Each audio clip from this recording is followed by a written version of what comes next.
कहता 60 साल में अभी तक एक भी कोई महाराष्ट्र से कोई तैयार नहीं हुआ उस पद के लिए, तो ताज्जुब लगता है। तो आप चाहते हैं आपकी महाराष्ट्र से हो? सभी से वो हो ना, महाराष्ट्र क्या, लेकिन महाराष्ट्र से होने में क्या तुमको कौन सी दिक्कत? महाराष्ट्र से अगर पवार साहब भी होते हैं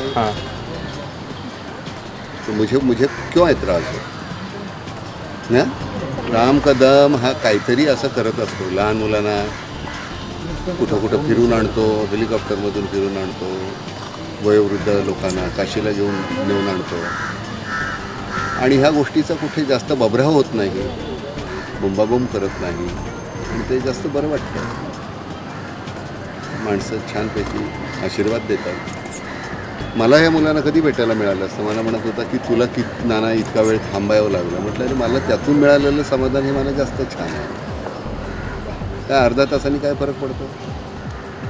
एरवी आम्ही नुसतं काहीतरी दुसरं करत बसणार, मुलांना भेटणं. एरवी आपला श्रावणबाळ संपर्क तुटलेला आहे सगळ्या लोकांशी, या निमित्तानं भेटता येतं ना सगळ्यांना, छान वाटतं. नाही जो कोणी येणार आहे त्याने आमचं भलं करावं, आमच्या सगळ्यांचं म्हणजे जनतेचं.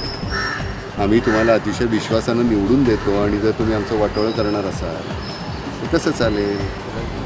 नानाजी हात जोडून विनंती की तुम्ही निवडून आल्यानंतर जनतेचा अतिशय मनापासून विचार करा आणि त्यांना सगळ्या सुविधा निदान मूलभूत गोष्टी आहेत त्या उपलब्ध करून द्या. रस्ते चांगले हवेत, पाणी हवं आहे, वीज हवी, काय काहीतरी हा करत असतो. मला आवडतं जे काय करतो त्याच्या पद्धतीनं त्याला जमेल तितकं. मी फार सगळं जग सुधारण्याच्या मागं जायचं तसं त्याच्या डोक्यात नाही. जेवढं त्याला जमते तेवढं करतो. मध्यंतरी सगळी वयोवृद्ध जोडपी होती, त्यांना त्याने काशीला नेऊन आणलं आणि त्यांच्या मनातल्या इच्छा पूर्ण करणं. लहान मुलांना माझ्याबरोबर फोटो काढायचा म्हणजे खरं तर मला हा माझा सन्मान होता, त्यांचा नाही.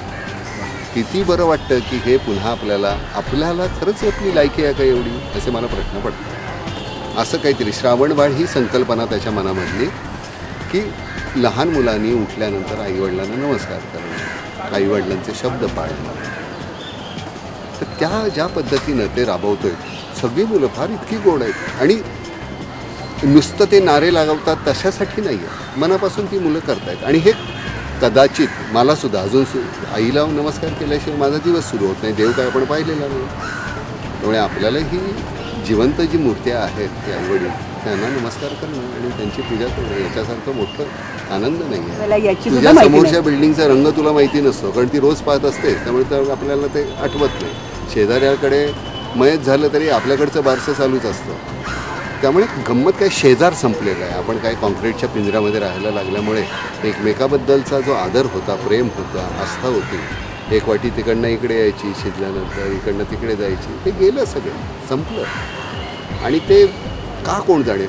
मला नाही जात धर्म वगैरे मी मानत नाही, मला काही कधीच असं वाटलं नाही. पण मी माणसांमध्ये खूप मला देव भेटले. बाबा आमटे हे त्यातला एक मोठं आईवडिलांनंतर. पण ही माणसं आणि ह्या एक तसंच देव शोधण्याचा प्रयत्न आहे किंवा देव घडवण्याचा प्रयत्न छान करतोय सर आमचं. त्याच्याबद्दल मी तुला काही कौतुक वगैरे करू नये, छान आभार मानायचे. त्याच्या पलीकडे मी काही करू शकत नाही. धन्यवाद.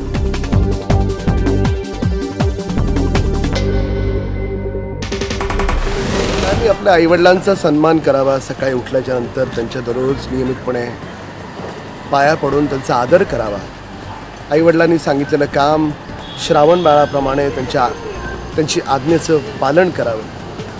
याच्यासाठी पूर्ण माझ्या घाटकोपरमध्ये सर्व शाळांमध्ये मी श्रावणबाळ पुरस्कार ठेवला आहे.